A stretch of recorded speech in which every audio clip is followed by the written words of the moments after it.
আরো একজন পাক্কা জালেমের ইতিহাস, মুসলমানের সোনালী যুগের ইতিহাস থেকে আমি আপনাকে শোনাচ্ছি।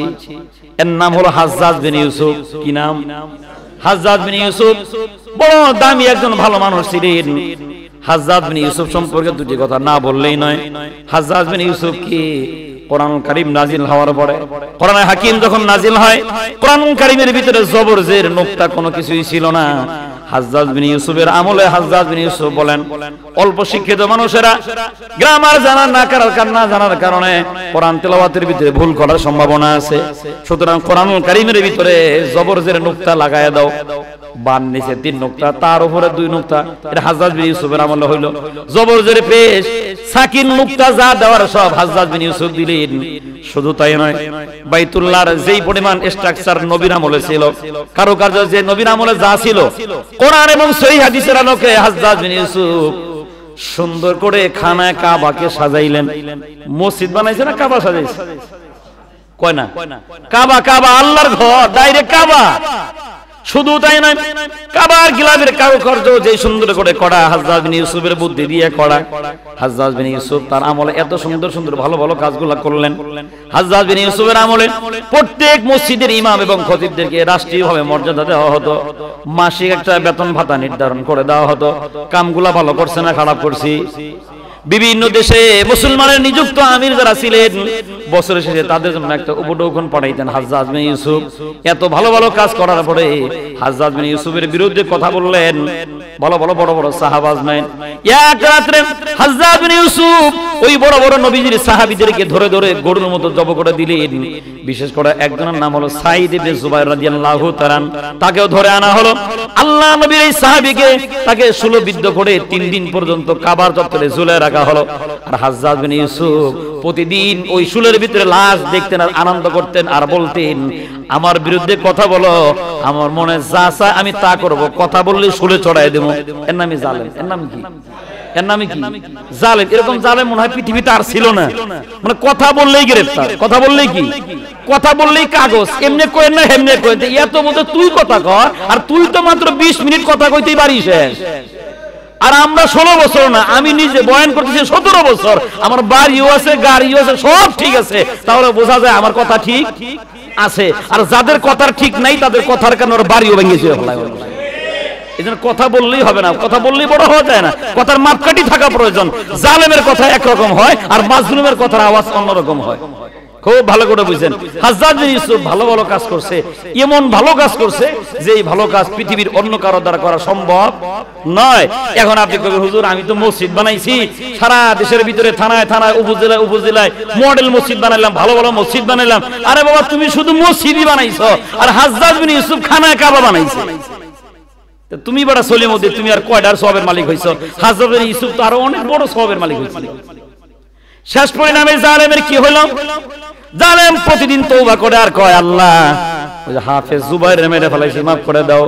সাঈদ রে মেরে ফেলাইছি, মাফ করে দাও। শুলের ভিতরে ছড়ায় রাখছিলাম, আল্লাহ মাফ করে দাও। হইল জালেম, মাফ চায় কার কাছে?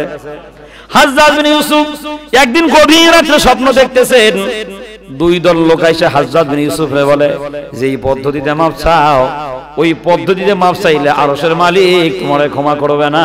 ক্ষমা চাইতে হলে সাঈদ ইবনে জুবাইরের বাড়িতে যাও, আব্দুল্লাহ ইবনে জুবাইরের বাড়িতে যাও, তার মায়ের কাছে ক্ষমা চাও, তার পরিবারের কাছে ক্ষমা চাও, আর শোকতপ্ত পরিতবে এই বাড়ির কাছে গিয়া তাদের চলন ফিরনের টাকা পয়সার ব্যবস্থা করে দাও, তবেই আল্লাহ মাফ করে দিবেন। স্বপ্ন দেখার পরে হাজ্জাজ বিন ইউসুফ চিন্তা করলেন, এখন গিয়া যদি ক্ষমা চাই তাহলে আমার চেহারাটা আরো বেশি প্রকাশ পেয়ে গেল। দরকার নেই, জীবনের শেষ বেলায় গিয়ে তওবা করব। নাউজুবিল্লাহ বলেন, কি পণ্ডিত চিন্তা করেন, জালেম আবার শেষ বয়সে গিয়ে তওবা করব। দুনিয়ার সিরাতের কিতাবের ভিতরে গ্রহণযোগ্য যত কিতাব আছে রাজান, সব কিতাবের ভিতরে হাজ্জাজ বিন ইউসুফের কথা পাবেন। যাদের বাড়িতে অ্যান্ড্রয়েড মোবাইল আছে, শুধু ইউটিউবের ভিতরে গিয়ে বলবেন হাজ্জাজ বিন ইউসুফ, পুরো আমার আজকের বয়ানটা আপনি পেয়ে যাবেন। এই হাজ্জাজ বিন ইউসুফ তার জীবনের অন্তিম মুহূর্তের ভিতরে যখন চলে আসছে, হাজ্জাজ বিন ইউসুফের পেটের ভিতরে পোকা হয়ে গেছে। পোকা যখন পেটের ভিতরে কামড় দেয়, হাজ্জাজ বিন ইউসুফ চেয়ার থেকে চিৎকার দিয়ে জমিনে নেমে যায়। মনে রাখবেন, আল্লাহ কিন্তু আসমান থেকে জমিনে এসে জালেমরে মারে না, আল্লাহ জালেমরে মারলে দুনিয়ার আরেক মাজলুম দিয়েই মারায়। সম্মানিত হাজিরিন, প্রত্যেক জুমার ন্যায় আমরা একটা বিষয়ের উপর আলোচনা শুনতেছিলাম যে গুনাহের ক্ষমা নেই। অর্থাৎ এমন কিছু গুনাহ পৃথিবীর জমিনে আছে যে গুনাহের জন্য বান্দা 1000 বার তওবা করলো, তওবা কবুল হওয়ার কোনো সুযোগ নেই, যতক্ষণ পর্যন্ত না আল্লাহ এবং তার নবীর দেওয়া পদ্ধতিতে সে ওই বিষয় থেকে পরিত্রাণ করে মাফ না চায়। এরকম কিছু গুনাহ খুঁজতে খুঁজতে আমরা কয়েকটা গুনাহ পাইছিলাম, যে গুনাহগুলো সম্পর্কে প্রত্যেক জুমায় আমরা বিস্তারিত আলোচনা শুনে আসতেছিলাম। আজকে তার 5 নম্বর জুমা। চেষ্টা করতেছি যে সমাপ্তি ঘটানোর জন্য আগামী জুমা থেকে নতুন বিষয় আলোচনা হবে ইনশাআল্লাহ। সম্মানিত হাজিরিন, যে গুনাহের ক্ষমা নাই, এরকম কিছু গুনাহের ভিতরে আমরা প্রথমে একটা গুনাহ পাইছিলাম, বান্দার হক নষ্ট করা। অর্থাৎ বান্দা আমার কাছে যতটুকু পাওনা আছে আমি বান্দার পাওনাটা তাকে বুঝে না দেওয়া। এই গুনাহ থেকে যদি আমি আল্লাহ তাআলার কাছে 1000 বার মাফ চাই, আল্লাহ তাআলার কোনো সুযোগই নেই আমারে মাফ করে দেওয়ার। আমরা আজকে বিস্তারিত না শুনলেও যে 4টা গুনাহ সম্পর্কে আমরা গত 4 জুমায় আলোচনা শুনেছি, ওই 4 গুনাহ থেকে বেঁচে থাকা এবং মাফ পাওয়ার পন্থাটা কি হতে পারে এটা আজকে আমরা আলোচনা করব। তাহলে বোঝা যায় বিগত 4 জুমার সারাংশ হচ্ছে আজকে। এজন্য খুব দিলের কানে কথাগুলো শোনা এবং কথাগুলো বাড়িতে লেখা রাখার মতো, মাঝে মাঝে যাতে আমি পড়ি এবং আমাদের মনে যেতে হয়। বড় মোবাইল যাদের আছে, স্ক্রিন টাচ মোবাইল যাদের আছে, স্ক্রিনে ভাষায় রাখার মতো কথাগুলো।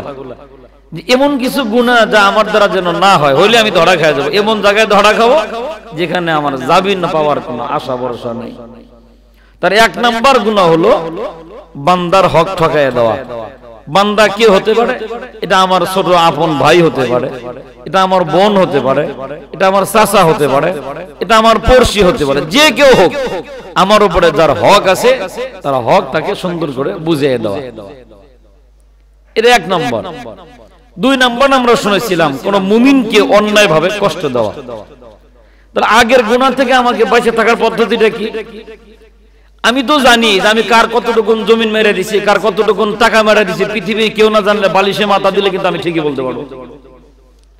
এজন্য যদিও কথাটা কোরআন এবং হাদিসে নাই, আগের জামানার মুরব্বীরা কথাটা বলতেন, মানুষের বিবেক হচ্ছে বড় আদালত। মুরব্বীরা আগে বলতেন, এদের কোরআন এবং হাদিসেও কিন্তু এরকম কথা নেই। কিন্তু কথাটা একটা ফালায় দেওয়ার মতো কিন্তু না।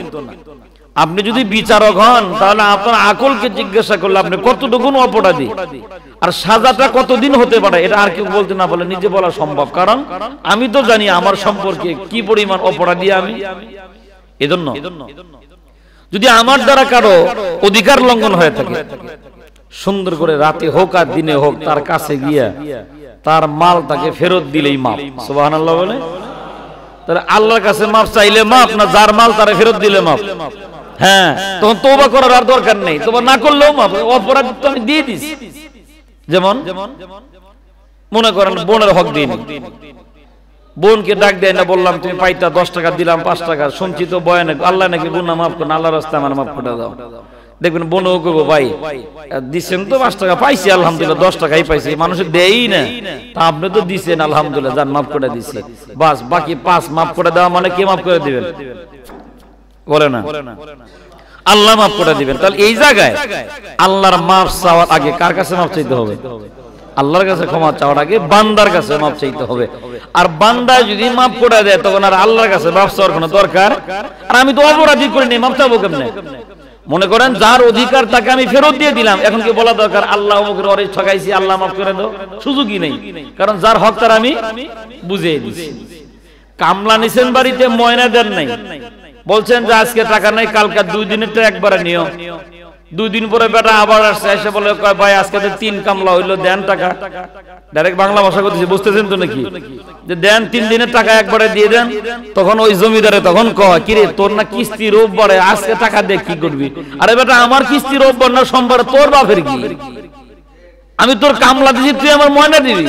আর হ্যাঁ আমার কিস্তি খোঁজে, আমার কিস্তি কোন দিন? মানে আরো 2 দিন আমার টাকা নেই, ব্যবসা করে খাইতো।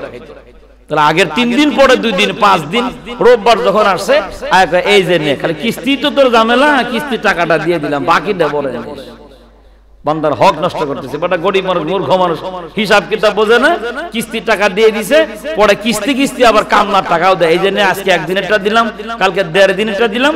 ওর মেমোরিতে একটা চিন্তা ভাবনা করে এরকম দিতে দিতে একটা পেঁচ লাগাইয়া 2 কামলা মেরে জন্য বাবা আছে কিনা। এমন গৃহস্থ আমাদের দেশে আছে, লাভ নাই।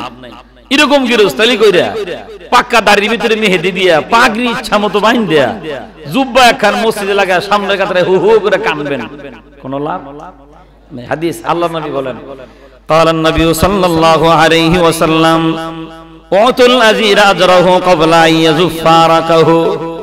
আল্লাহর নবী বলেন, দুনিয়ার জমিনে বান্দার হক এত দামি জিনিস।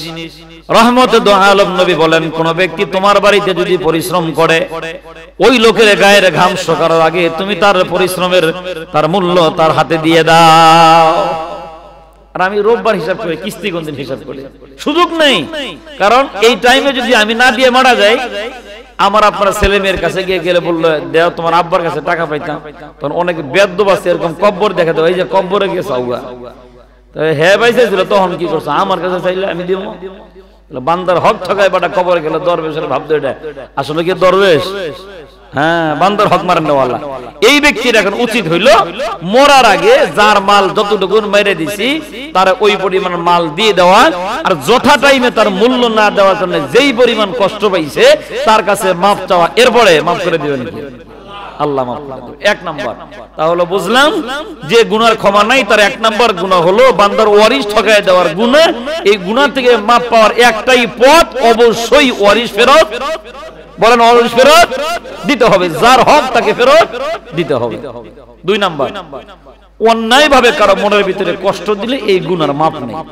মুমিনকে কষ্ট দিলে তওবা 1000 বার করে তার কাছে মাপ না চাইলে আল্লাহ মাপ করবেন। এই গুনাহ থেকে এখন মাপ পাওয়ার বুদ্ধি হলো যেই লোকের মনে কষ্ট দিছি ওই লোককে খুঁজে বের করা, খুঁজে বের করে ওর বাড়ি যাওয়া, তার কাছে ক্ষমা চাওয়া, বলা যে ভাই আমার আচরণে, আমার কথায়, আমার কাজে যদি আপনি ব্যথিত হয়ে থাকেন, আল্লাহর রাস্তায় আপনি আমারে মাফ করে দেন। বান্দায় মাফ করে দিলেই কে মাফ করবে? আল্লাহ মাফ করে দিবেন। বান্দা যদি মাফ করে দেয়, এই জায়গায় আল্লাহর কাছে বলে মাফ চাওয়ার দরকার নেই, অন্যটার জন্য মাফ চাই, এই গুনাহের জন্য অন্তত মাফ চাওয়ার কোনো দরকার নেই। কারণ আমি যে অপরাধী, যার কাছে অপরাধী সে আমারে ক্ষমা করে দিয়েছে। 2 নাম্বার। 3 নাম্বার, কারো গীবত শিকায়ত করলে, কারো পিছনে কারো সমালোচনা করলে এই গুনার ক্ষমা নাই। এটা কিন্তু একটা কথা বলছিলাম যে আমরা যাই নাও গীবত করি, হেডলাইন মনে আছে যে বললে তো গীবত হয়, না বললেও ভুলে যায় না, কিছু মনে রেখে নেওয়া। এমন কথা কিন্তু আমাদের, যে আমি যে জুমায় বয়ান করছি ওই দিনই এশার নামাজের পরে চা খাইতেছে হোটেলের ভিতরে, এক মুরব্বী পাক্কা দাড়ি টাড়ি রেখে সুন্দর করে কইতেছে বললে তো গীবত হয়, না কই ও বাড়ি না, কথাটা জঘন্যতম হড়া। আরে মাত্র বয়ান করাইছে, এবার একেবারে ডাইরেক্ট কই দিয়েছে। পরে চাচার কাছে গিয়ে বললাম, চাচা আপনি যে করলেন বললে গীবত হয়, জানেন তো গীবত করলেন কেন? হ্যাঁ হুজুর, আসলেও না বললে তো পারতাছি না। চিন্তা করছে, হ্যাঁ না বলে হলো পারবে না, কি আর নিয়ে খাইছে তার কইতে হইব কথা। দেখেন, গীবত বলা যেমন অপরাধ, গীবত শোনাটাও তেমন অপরাধ। চায়ের দোকানে এরকম ডায়লগ কেউ দিলে ডাইরেক্ট আল্লাহর রাস্তায় ভাই কথাটা কই না, যেহেতু আপনি বলছেন বললে গীবত হয়, না বললেও পারি না, নিঃসন্দেহে কথাটা গীবত বলা যাবে না, শোনাও যাবে না। কারণ গীবত বলা যেমন অপরাধ, শোনাটাও তেমন অপরাধ। এই গুনাহ থেকে মাপ পাওয়ার বুদ্ধি কি? এই গুনাহ থেকে মাপ পাওয়ার বুদ্ধি হলো যদি 1 কোটি বার হজ করি এই গুনাহ মাপ হবে না। এই গুনাহ থেকে মাপ পাওয়ার সহজ পন্থা হলো যেই লোকের গীবত করেছি তার কাছে যাওয়া, গিয়ে বলা ভাইজান আমি তো আপনার গীবত করে ফেলাইছি, দোয়া করেন, আমি আপনার জন্য দোয়া করি, জীবন আর গীবত করব না, আল্লাহ যেন আমারে মাফ করে দেয়। তাহলে ওই বান্দা মাফ করে দেওয়ার সাথে সাথে আপনি পরিষ্কার। মনে থাকবে তো ইনশাআল্লাহ? ইনশাআল্লাহ। 3 নাম্বার, এটা একটু জটিল বিষয়, এজন্য একটু লম্বা চড়া কথা, এবং শেষে বলবো এখান থেকে মাপ পাওয়ার সহজ পন্থা কি? জুলুম। মনে আছে? জুলুম, জুলুম এটা এত বড় অপরাধ। 1000 রাকাত নামাজ পড়েন, কোটি কোটি ইবাদত করেন, হজ করেন, যাকাত দেন, তাসবিহ তাহলিল সব আপনার ঠিক আছে, কিন্তু আমার আপনার দ্বারা যদি জুলুম হয়, মনে রাখবেন এই গুনাহ আল্লাহ মাফ করবেন। আর জালেমের সাজা 2 ধরনের। কয় ধরনের হয়? 2 ধরনের। জালেমের এক সাজা হলো দুনিয়ার জমিনে জালেমকে আল্লাহ তাআলা শাস্তি দিবেন। 2 নাম্বার, আখিরাতের জমিন তো তার জন্য রেডি করাই আছে। রেডি করা মানে কি? মেহমানদারি করব। জালেমের শাস্তি কি হয় এটা যদি কোনো জালেম যদি দেখতো, স্বপ্ন যুগে যদি অবস্থা দেখতো, পৃথিবীর কোনো ব্যক্তি জালেম হইতেন। এজন্য মনে রাখবেন, মানুষ জুলুম করে জালেম হয় তিন পদ্ধতিতে। কয় পদ্ধতিতে? তিন পদ্ধতি। একটা হলো মানুষ আল্লাহর উপর জুলুম করে। বলেন কি বলছি? মানুষ আল্লাহর উপরে জুলুম করে, এটাও পাক্কা জালেম। দুই নাম্বার, মানুষ নিজের উপরে জুলুম করে, এটাও পাক্কা জালেম। তিন নাম্বার, মানুষ মানুষের উপর জুলুম করে, এটাও জালেম। মনে হয় আমার কথাটা পেছ লেগে গেল নাকি? বুঝেন না মনে হয়? আবারও বলতেছি, লাগবে তিনবার বলতেছি। জুলুম মানুষের তিন ভাবে করে, তিনটা পদ্ধতিতে জালেম প্রমাণিত হয়। এক নাম্বার, মানুষ আল্লাহর উপরে জুলুম করে। দুই নাম্বার, মানুষ তার নিজের উপরে জুলুম করে। নাম্বার তিন, মানুষ মানুষের উপরে।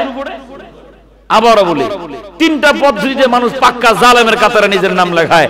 এক নাম্বার পদ্ধতি, মানুষ ডাইরেক্ট আল্লাহর উপরে জুলুম করে। নাম্বার দুই, মানুষ নিজের উপরে জুলুম করে।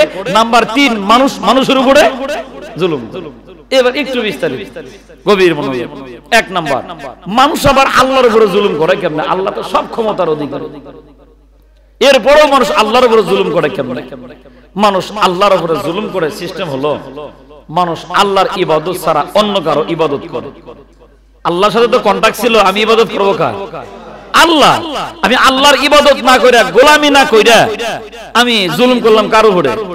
আল্লাহর সাথে ওয়াদা ছিল আমার, আমি আল্লাহর উপরে ডাইরেক্ট জুলুম করলাম, তা আমি পাক্কা জালেম বান্দা। দুই নাম্বার, মানুষ নিজের উপরে জুলুম করে কেমনে? আল্লাহ ওরে পবিত্র বানাইছে, ও গুনাহ কইরা নিজের গায়ে সাজা আনে, এটাও জালেম। এটাও কি? আমি চোখ দিয়ে অপরাধ করলাম, চোখের অপরাধ হয়েছে, চোখের কারণে যখন আমাকে জাহান্নামে দেওয়া হবে, নাউজুবিল্লাহ, আমার পা কি জ্বলবে না নাকি? বলেন, পা জ্বলবে না? তাহলে আমি তো নিজের উপরে জুলুম করলাম, চোখ দিয়ে অপরাধ করে। তাহলে আমি নিজে স্বজ্ঞানে পাপ কাজ করে, অপরাধ করে নিজেকে কি বানাইলাম? জালেম বানাইলাম। জালেম, পাক্কা জালেম হয়ে গেল, গুনাহ করে। তিন নাম্বার, আমি মানুষের উপরে জুলুম করি কিসের কারণে? টাকার কারণে, ক্ষমতার কারণে, বাহিনীর কারণে। কয়টা বলছি? তিনটা। টাকার কারণে, ক্ষমতার কারণে, বাহিনীর কারণে মানুষ মানুষের উপরে কি করে? জুলুম করে। আর এই তিন জালেমের সাজা দুনিয়াতেও হয়, আখিরাতেও হয়। আর আমরা তো প্র্যাকটিক্যালি দেখতেছি, দুনিয়াতে কেউ যদি জালেম প্রমাণিত হয়, জালেম হওয়ার পরে ওই জালেম যদি আবার কথাও শুধু বলে, শুধুমাত্র ঠোঁট খুলছে, বাড়ির ইটা তো নাই, ওই গাছের ডাবও নাই। বুঝে না কথা? বোঝে না যে বাড়ির ইটা তো নাই, গাছের ডাবও খুঁজে পাওয়া যায় না, কারণ সে পাক্কা জালেম। কারণ জালেম হলে পরে তার দুনিয়ার সাজা হলো, হাদিসের ভিতরে আছে, তার আত্মতৃপ্তি থাকবে না, মনের ভিতরে প্রশান্তি থাকবে না, এমন কি তার নিজের ঘরে তার ঘুমটাও আরামের ঘুম হবে না। আপনি খবর না দেখেন, যুগে যুগে যারাই জালেম প্রমাণিত হয়েছে, ওর কিন্তু ঘুম হারাম হয়েছে। কথা কয় না? কথা কয় না? কি হারাম হয়ে গেছে? ঘুম হারাম হয়ে গেছে। এখনো দেখবেন অনেক মানুষ এরকম আছে যাদের আজকে কি হয়ে গেছে? ঘুম। চাইলেও ট্যাবলেট দিয়ে ঘুম হইতো না, কারণ পদের নেশা বড় মারাত্মক নেশা, চেয়ারের নেশা বড় মারাত্মক নেশা। এত বছর খাইতে খাইতে এখন ভিতরটা খালি হাহাকার, কখন যাবো কখন যাবো। এখন চিন্তা ভাবনা করতেছে যে কথা বলে আগে স্টার্ট করে হয় কিনা। ওই জালেম যখন কথা বলা শুরু করে দিছে, মাজলুমের আগুন দাউ দাউ করে জ্বলার কারণে বাড়ি তো নাই, বাড়ির চিহ্ন পর্যন্ত খুঁজে পাওয়া যাইতেছে না। মনে রাখবেন, জালেম হওয়া যাবে না। আপনি যেই হন, আপনি জালেম হলে আপনার এক নাম্বার সাজা হলো আত্মতৃপ্তি নষ্ট হয়ে যাবে, অন্তরে শান্তি খুঁজে পাওয়া যাবে না। এজন্য জালেম হওয়া যাবে না। জালেমের এক নাম্বার সাজা দুনিয়ায়। বলুন কোথায়? মুসলমান খুব গভীর মনোযোগ। আরো একজন পাক্কা জালেমের ইতিহাস, মুসলমানের সোনালী যুগের ইতিহাস থেকে আমি আপনাকে শোনাচ্ছি। এর নাম হলো হাজ্জাজ বিন ইউসুফ। কি নাম? হাজ্জাজ বিন ইউসুফ বড় দামি একজন ভালো মানুষ ছিলেন। হাজ্জাজ বিন ইউসুফ সম্পর্কে দুটি কথা না বললেই নয়। হাজ্জাজ বিন ইউসুফ কি কোরআনুল কারীম নাজিল হওয়ার পরে, কোরআনে হাকিম যখন নাজিল হয়, কোরআনুল কারীমের ভিতরে জবর জের নুকতা কোনো কিছুই ছিল না। হাজ্জাজ বিন ইউসুফের আমলে হাজ্জাজ বিন ইউসুফ বলেন, অল্প শিক্ষিত মানুষেরা গ্রামার জানার না জানার কারণে কোরআন তেলাওয়াতের ভিতরে ভুল করার সম্ভাবনা আছে। সুতরাং কোরআনুল কারীমের ভিতরে জবর জের নুকতা লাগায়া দাও। বান নিচে 3 নুকতা, তার উপরে 2 নুকতা। এটা হাজ্জাজ বিন ইউসুফের আমলে হইল। জবর জের পেশ, সাকিন নুকতা যা দেওয়ার সব হাজ্জাজ বিন ইউসুফ দিলেন। শুধু তাই নয়, বাইতুল্লাহর যেই পরিমাণ স্ট্রাকচার নবীর আমলে ছিল, কারুকার্য যে নবীর আমলে যা ছিল, কোরআন এবং সহিহ হাদিসের আলোকে হাজ্জাজ বিন ইউসুফ সুন্দর করে খানায় কাবাকে সাজাইলেন। মসজিদ বানাইছে না কাবা সাজাইছে? কয় না? কাবা, কাবা আল্লাহর ঘর, ডাইরেক্ট কাবা। শুধু তাই নয়, কাবার গিলাফের কারুকার্য যে সুন্দর করে করা, হাজ্জাজ বিন ইউসুফের বুদ্ধি দিয়ে করা। হাজ্জাজ বিন ইউসুফ তার আমলে এত সুন্দর সুন্দর ভালো ভালো কাজগুলো করলেন। হাজ্জাজ বিন ইউসুফের আমলে প্রত্যেক মসজিদের ইমাম এবং খতিবদেরকে রাষ্ট্রীয়ভাবে মর্যাদা দেওয়া হতো, মাসিক একটা বেতন ভাতা নির্ধারণ করে দেওয়া হতো। কামগুলা ভালো করছে না খারাপ করছি? বিভিন্ন দেশে মুসলমানের নিযুক্ত আমির যারা ছিলেন, বছরের শেষে তাদের জন্য একটা উপঢৌকন পাঠাইতেন হাজ্জাজ বিন ইউসুফ। এত ভালো ভালো কাজ করার পরে হাজ্জাজ বিন ইউসুফের বিরুদ্ধে কথা বললেন ভালো ভালো বড় বড় সাহাবা আজমাইন। এক রাত্রে হাজ্জাজ বিন ইউসুফ ওই বড় বড় নবীজির সাহাবীদেরকে ধরে ধরে গরুর মতো জব করে দিলেন। বিশেষ করে একজনের নাম হলো সাঈদ ইবনে জুবাইর রাদিয়াল্লাহু তাআলা, তাকেও ধরে আনা হলো। আল্লাহ নবীর এই সাহাবীকে তাকে শূলবিদ্ধ করে 3 দিন পর্যন্ত কাবার চত্বরে ঝুলিয়ে রাখা হলো। আর হাজ্জাজ বিন ইউসুফ প্রতিদিন ওই শুলের ভিতরে লাশ দেখতেন আর আনন্দ করতেন আর বলতেন, আমার বিরুদ্ধে কথা বলো, আমার মনে যা চায় আমি তা করব, কথা বললে শুলে চড়াই দেব। এর নামই জালেম। এর নাম কি? এর নামে কি? জালেম। এরকম জালেম মনে হয় পৃথিবীতে আর ছিল না। মানে কথা বললেই গ্রেফতার, কথা বললেই কি? কথা বললেই কাগজ। এমনি কই না হেমনে কই, এত মতো তুই কথা কর, আর তুই তো মাত্র 20 মিনিট কথা কইতেই পারিস। আর আমরা 16 বছর না, আমি নিজে বয়ান করতেছি 17 বছর, আমার বাড়িও আছে, গাড়িও আছে, সব ঠিক আছে, তাহলে বোঝা যায় আমার কথা ঠিক আছে। আর যাদের কথার ঠিক নাই তাদের কথার কারণে ওর বাড়িও ভেঙে যায়। এজন্য কথা বললেই হবে না, কথা বললেই বড় হওয়া যায় না, কথার মাপকাঠি থাকা প্রয়োজন। জালেমের কথা একরকম হয় আর মাজলুমের কথার আওয়াজ অন্যরকম হয়। খুব ভালো করে বুঝছেন, হাজ্জাজ বিন ইউসুফ ভালো ভালো কাজ করছে, এমন ভালো কাজ করছে যে এই ভালো কাজ পৃথিবীর অন্য কারো দ্বারা করা সম্ভব নয়। এখন আপনি কবেন, হুজুর আমি তো মসজিদ বানাইছি, সারা দেশের ভিতরে থানায় থানায় উপজেলায় উপজেলায় মডেল মসজিদ বানাইলাম, ভালো ভালো মসজিদ বানাইলাম। আরে বাবা, তুমি শুধু মসজিদই বানাইছো, আর হাজ্জাজ বিন ইউসুফ খানায় কাবা বানাইছে। তুমি বড় সলিমউদ্দিন, তুমি আর কয়টার সওয়াবের মালিক হইছো? হাজ্জাজ বিন ইউসুফ তো আরো অনেক বড় সওয়াবের মালিক হইছিল। শেষ পরিণামে জালেমের কি হলো? জালেম প্রতিদিন তওবা করে আর কয়, আল্লাহ ওই যে হাফেজ জুবাইর রে মেরে ফেলাইছি, মাফ করে দাও। সাঈদ রে মেরে ফেলাইছি, মাফ করে দাও। শুলের ভিতরে ছড়ায় রাখছিলাম, আল্লাহ মাফ করে দাও। হইল জালেম, মাফ চায় কার কাছে? হাজ্জাজ বিন ইউসুফ একদিন গভীর রাতে স্বপ্ন দেখতেছেন, 2 দল লোক এসে হাজ্জাজ বিন ইউসুফরে বলে যে এই পদ্ধতিতে মাফ চাও, ওই পদ্ধতিতে মাফ চাইলে আরশের মালিক তোমারে ক্ষমা করবে না। ক্ষমা চাইতে হলে সাঈদ ইবনে জুবাইরের বাড়িতে যাও, আব্দুল্লাহ ইবনে জুবাইরের বাড়িতে যাও, তার মায়ের কাছে ক্ষমা চাও, তার পরিবারের কাছে ক্ষমা চাও, আর শোকতপ্ত পরিতবে এই বাড়ির কাছে গিয়া তাদের চলন ফিরনের টাকা পয়সার ব্যবস্থা করে দাও, তবেই আল্লাহ মাফ করে দিবেন। স্বপ্ন দেখার পরে হাজ্জাজ বিন ইউসুফ চিন্তা করলেন, এখন গিয়া যদি ক্ষমা চাই তাহলে আমার চেহারাটা আরো বেশি প্রকাশ পেয়ে গেল, দরকার নেই, জীবনের শেষ বেলায় গিয়া তওবা করব। নাউজুবিল্লাহ বলেন, কি পণ্ডিত চিন্তা করেন, জালেম আবার শেষ বয়সে গিয়া তওবা করব। দুনিয়ার সিরাতের কিতাবের ভিতরে গ্রহণযোগ্য যত কিতাব আছে বাজান, সব কিতাবের ভিতরে হাজ্জাজ বিন ইউসুফের কথা পাবেন। যাদের বাড়িতে অ্যান্ড্রয়েড মোবাইল আছে, শুধু ইউটিউবের ভিতরে গিয়ে বলবেন হাজ্জাজ বিন ইউসুফ, পুরো আমার আজকের বয়ানটা আপনি পেয়ে যাবেন। এই হাজ্জাজ বিন ইউসুফ তার জীবনের অন্তিম মুহূর্তের ভিতরে যখন চলে আসছে, হাজ্জাজ বিন ইউসুফের পেটের ভিতরে পোকা হয়ে গেছে। পোকা যখন পেটের ভিতরে কামড় দেয়, হাজ্জাজ বিন ইউসুফ চেয়ার থেকে চিৎকার দিয়ে জমিনে নেমে যায়। মনে রাখবেন, আল্লাহ কিন্তু আসমান থেকে জমিনে এসে জালেমরে মারে না, আল্লাহ জালেমরে মারলে দুনিয়ার আরেক মাজলুম দিয়েই মারায়। গতকাল রাতে দেখছি, বয়ান শেষ হয়েছে মাত্র 1:30 বাজে, আমি মাদ্রাসায় ঢুকলাম 4টা বাজে। সারা রাত্রে এই কামই করা হয়েছে। কালকে ময়মনসিংহে বুলডোজার দিয়ে যত ছিল সব পরিষ্কার।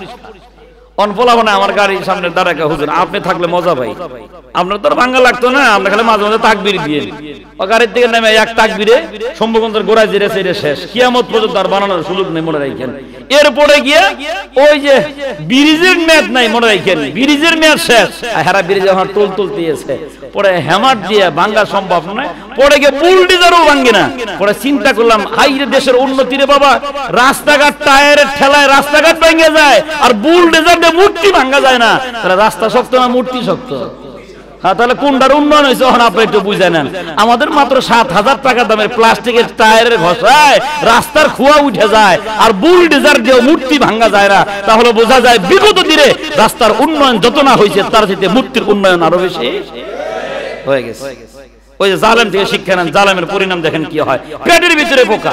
হাজ্জাজ বিন ইউসুফ হাজারো মানুষদেরকে সমাগম করে উপস্থিত করার পরে হাজ্জাজ বিন ইউসুফ বক্তব্য দিয়ে কয় আমি জালেম। দেখেন সালান হারে এখন কি কয়, আমি হাজ্জাজ বিন ইউসুফ বলেন আমি পাক্কা জালেম, আমার আপনারা মাফ করে দেন। যার যার কাছে ক্ষমা চেয়েছি সবার কাছে মাফ চাই, আপনারা আমারে মাফ করে দেন। আমি বড় অপরাধী, আমার এমন অবস্থা, আমার পেটের ভিতরে পোকা হয়ে গেছে, পোকায় যখন আমার পেটের ভিতরে কামড় দেয় আমি নিজে স্থির থাকতে পারি না। আমি জালেম হইলাম কেমনে? রাসূলুল্লাহ সাল্লাল্লাহু আলাইহি সাল্লামের অনেক সাহাবীকে অন্যায় ভাবে আমি মেরেছি, আমি পাক্কা জালেম, আমি স্বীকার করি। তোমরা আমাকে মাফ করে দিলেও আমার আল্লাহ আমারে মাফ করে দিবি।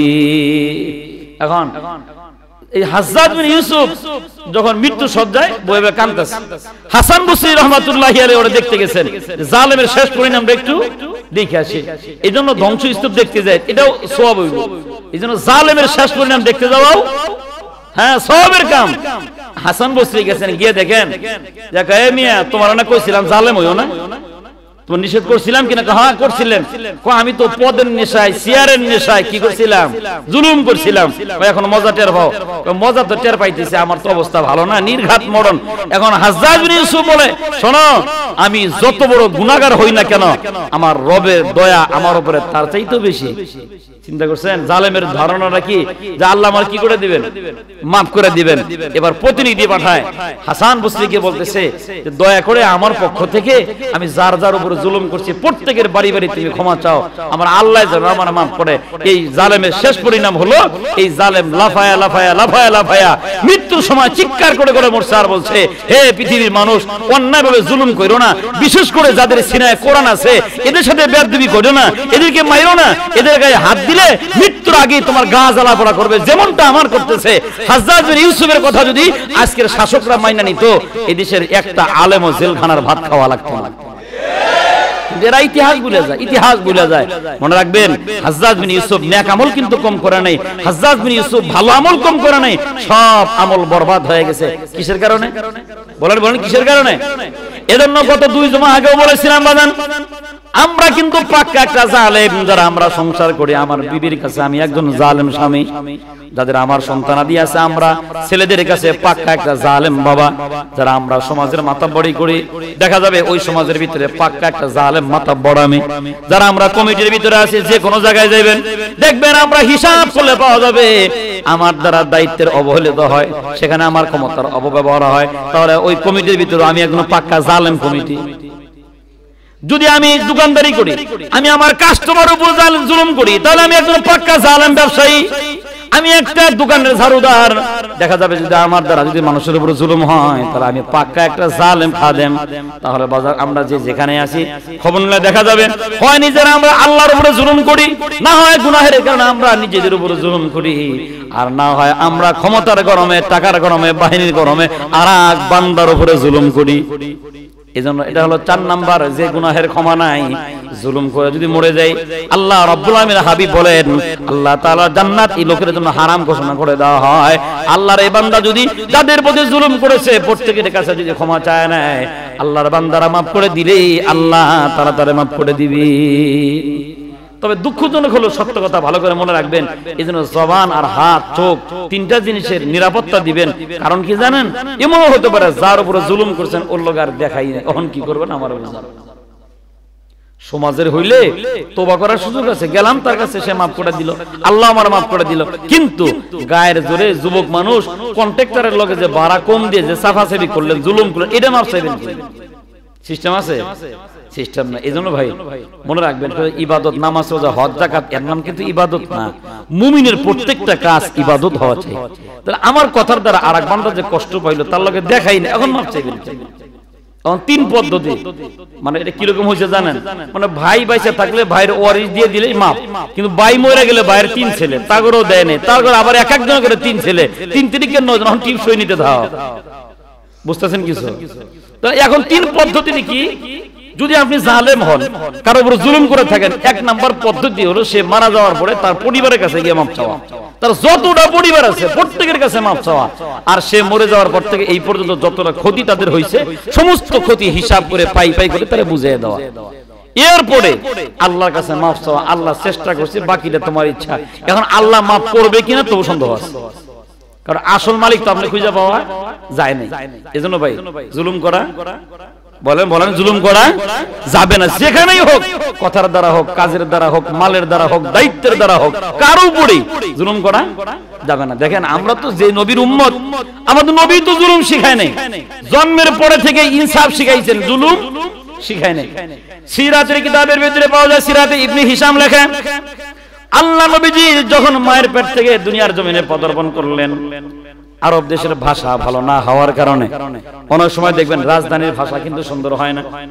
রাজধানীর ভাষার চাইতে অনেক উপজেলারও ভাষা অনেক সময় সুন্দর হয়, যার কারণে অনেক মানুষেরা দেখবেন রাজধানীতে ভাষা বলো অশুদ্ধ ভাষা, অনেকে গ্রামগঞ্জে থেকে অনেক ভালো ভালো ভাষা কয়।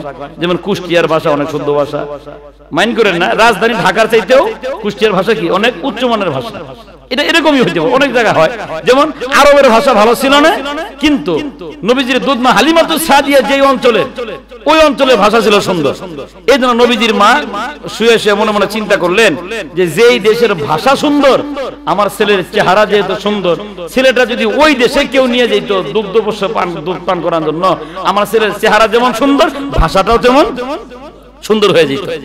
মায়ের আশা আল্লাহ কেমন পুরা করলেন। ফজরের নামাজের পরে, সুবহে সাদিকের পরেই দেখা গেল মানুষ আয় হাজির, দিবেন কেউ বাচ্চা দিবেন। দেখা গেল সর্বশেষ আসরের নামাজের পরে আল্লাহর এক বান্দি আয় হাজির, নাম হালিমাতুস সাদিয়া রাদিয়াল্লাহু তাআলা আনহা। আয়া কয় দেন বাড়ি কই? কয় বাড়ি আমার অনেক দূরে। গ্রামের নাম বলা মাত্রই আম্মা জান কয় আমি তো এরকমই চাইছিলাম। সুবহানাল্লাহ বলেন, যে আমার ছেলেটা ওই দেশেই যায় বড় হোক। নিয়ে গেছেন হালিমাতুস সাদিয়া রাদিয়াল্লাহু তাআলা আনহা বলেন, শিশু মুহাম্মদকে কোলে নেওয়ার পরে যখন বাড়ি গেলাম, আমি আমার ডান স্তনের দুধটা তার মুখের ভিতরে দিয়ে দিলাম। শিশু মুহাম্মদ আমার ডান স্তনের দুধ খাইলেন, আমি ইচ্ছা করে আমার বাম স্তনের দুধটাও তার মুখের ভিতরে দিলাম। বারবার মুখ টান দেয়, দুধের ভিতরে মুখ লাগায় না। সুবহানাল্লাহ। দেখেন পরবর্তী সময় জিজ্ঞাসা করা হলো, ইয়া রাসূলুল্লাহ, ইয়া হাবিবাল্লাহ, আপনি শুধু এক স্তনের দুধ পান করলেন, বাকিটা কেন খাইলেন না? আল্লাহ নবী বলেন, বাকি স্তনের দুধটা মুখে দাও মাত্র আমি জালেম হয়ে যেতাম। সুবহানাল্লাহ। আমার তো আরেকজন দুধ ভাই ছিল হালিমাতুস সাদিয়ার ঘরে, ডানটাও খাইলাম বামেরটাও খাইলাম। হালিমাতুস সাদিয়ার সন্তান যদি দুধ না পাইতেন তাহলে তো আমি জুলুম করে ফেলাইলাম। দুনিয়ার জমিনে আমি তো জালেম হতে চাই না, আমি তো ইনসাফ প্রতিষ্ঠাকারী হতে চাই। যার কারণে ডান স্তনের দুধটা আমি পান করে ইনসাফ কায়েমের জন্য আমার দুধ ভাইয়ের জন্য বাকি স্তনটা খালি রেখে দিলাম। চিন্তা করেন, শিশু অবস্থায়ও জুলুম করেন। সর্বশেষ নবুয়ত প্রাপ্তি হওয়ার পরে মুসলমানের প্রথম যুদ্ধের নাম বদর। আবু জাহল গেলেন বদরের যুদ্ধে আল্লাহর হাবিব সাল্লাল্লাহু আলাইহি নবী লাঠি নিয়ে বদরের ময়দানে সব সোজা করতেছেন, লাঠি দিয়ে সব সিজা করেন। লাঠির একটা আঘাত লেগে গেছে একজন যুবকের বুকের ভিতরে।